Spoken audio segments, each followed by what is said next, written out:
as we entered into World War I, the British already had a presence in the Middle East. Egypt was already a British protectorate, and it formalized this as we entered into World War I. And they don't get their independence until 1922, and the British just don't hand it to them. They fight for this. They have a revolt against British rule, and they win. So you have an independent Egypt in 1922. The British also had Kuwait as a protectorate, and this is from the 1800s, and they don't get their independence until 1961. Now, we also know that the British were eager to get the help of the Arabs to essentially convince the Arabs to revolt against the Ottomans so that they could successfully fight the Ottomans on the Sinai and Palestine fronts and on the Mesopotamia front. And in particular, they try to convince this gentleman, Hussein bin Ali, who at the time, at the beginning of World War I, is the Sharif of Mecca. And in order to convince him, they make promises to them. We have a whole video on the McMahon-Hussein correspondence where they say, look, if you help us, we will give you an independent state, an independent Arab state that would include all of this territory except for maybe this region right up here. And so, with those British assurances, he agrees to commit his forces to fight in the Arab revolt, to rise up, and to help the British. And from that point on, in 1916, where you have the Arab revolt, he declares himself as the king of the Hejaz. And just as a little bit of a geography tangent right over here, this is the Hejaz. It's kind of the west coast of the Arabian Peninsula, and it contains the very influential towns of Mecca and Medina. Now, you might say, well, whatever happened to the Hejaz? Isn't all of this region right now Saudi Arabia? And you are correct. And what happened shortly after, so in 1916, he declares himself king of the Hejaz, but then you had another group, the Saudis, in the Nejd region, which is this area right over here. So they are able to, in 1925, successfully conquer the Nejd, and you have Ibn Saud, who declares himself king of the Nejd and Hejaz from 1926 to 1932, and he later merges them into Saudi Arabia, and he's the first king of Saudi Arabia all the way until 1953. So that's how you get Saudi Arabia. Now let's continue. Let's rewind back to World War I. You have the Arab revolt. Hussein bin Ali declares himself the king of the Hejaz. Two of his sons are very active in collaborating with the British to fight against the Ottomans. This right over here is Faisal bin Hussein. Bin Hussein literally means son of Hussein. This right over here is Abdullah. And by the end of the war, and we covered this in the Sinai, Palestine, and Mesopotamia campaigns, the combined British and Arab forces are able to move all the way into what is now northern Syria. They're also able to move into what is now northern Iraq. And you can imagine at this point, the Arabs are eager in a post-world environment to have their state. And the reason why they're a little bit uncertain about their future is based on some of the things that came out during the war. We now know that while the British were trying to convince Hussein bin Ali to get his forces to rise up against the Ottomans, they were dealing with the French in the secret Sykes-Picot Agreement to essentially carve up this whole territory between the British and the French. They really weren't talking about independent states for the Arabs. A few years later, in 1917, this was still during the war, while the war was happening, you have the Balfour Declaration, which declared the British intent to create a homeland for the Jewish people.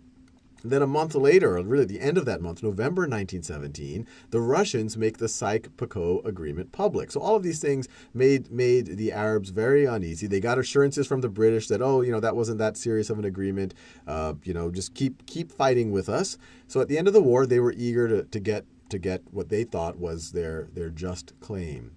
And so you have Faisal bin Hussein. He attends the Paris Peace Conference in 1919. So 1919, you have the Paris Peace Conference. And just to be clear, at that point in time, it wasn't obvious that you necessarily had to have this, what we now have is this conflict between what is now Israel and the Arab people. Faisal bin Hussein was actually eager to kind of reach out to the World Zionist Organization, to the Zionist movement, to hopefully get their help in establishing an independent Arab state. He didn't think that they would establish an independent Jewish state, but he said, hey, look, if they can have a homeland here, but in order to get that homeland, they're willing to support me for an independent Arab state, then I might kind of send out an olive branch to them. And this right over here is a quote by Faisal bin Hussein. And this is while he's trying to get support for an independent Arab state, one that he would argue was promised to him by the McMahon correspondences with his father. So this is Faisal. We Arabs look with the deepest sympathy on the Zionist movement. Our deputation here in Paris is fully acquainted with the proposals submitted yesterday by the Zionist organization to the peace conference, and we regard them as moderate and proper. We will do our best, insofar as we are concerned, to help them through.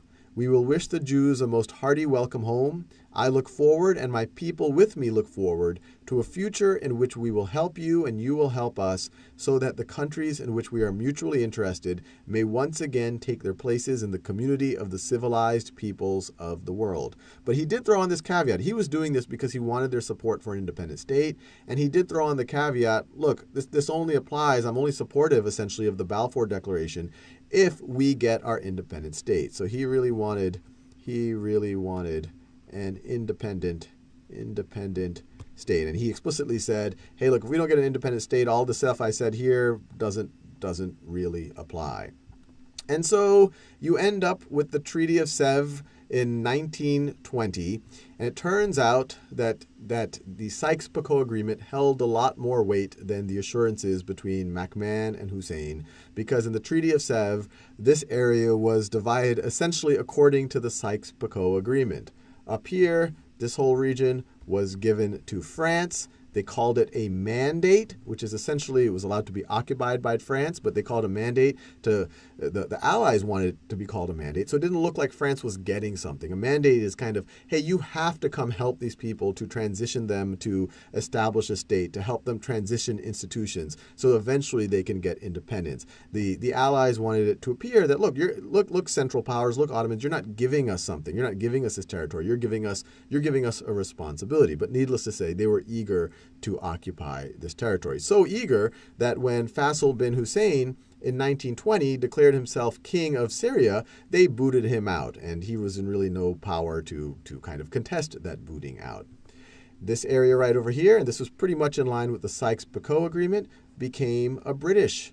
This whole area right over here became a British mandate. Now, in what is now Iraq, you essentially have an uprising in 1920. They don't appreciate. They thought that they were going to become independent now. They were free of the Ottomans, but now all of a sudden the British come in and say that they're in charge. So you have this revolt against the British in 1920. The British start to realize, gee, this is kind of expensive trying to keep control of this. Maybe we should install someone, and we'll still kind of keep this as a protectorate, as a mandated territory. But why don't we install someone an Arab leader as the king of this region? And so they install Faisal bin Hussein as a king of Iraq. And he is a king of Iraq essentially under protection or under influence of the British from 1921 until 1933. And that's when they finally get independence of the British in 1932. Now, when they get booted out of Syria, his brother Abdullah, son of Hussein bin Ali, he's allowed to become king of Transjordan, and they later get independence in 1946 after World War II, at which point he becomes the king of Jordan. Syria and Lebanon, they don't get independence until during or after World War II. Lebanon gets independence in 1943. Syria gets independence from the French in 1946. And we know that the Mandate of Palestine, which the British kept, this would continue to be a sore point through World War II, and then with the establishment of the State of Israel shortly afterwards, it becomes a very, I guess we could say, hot point in international affairs.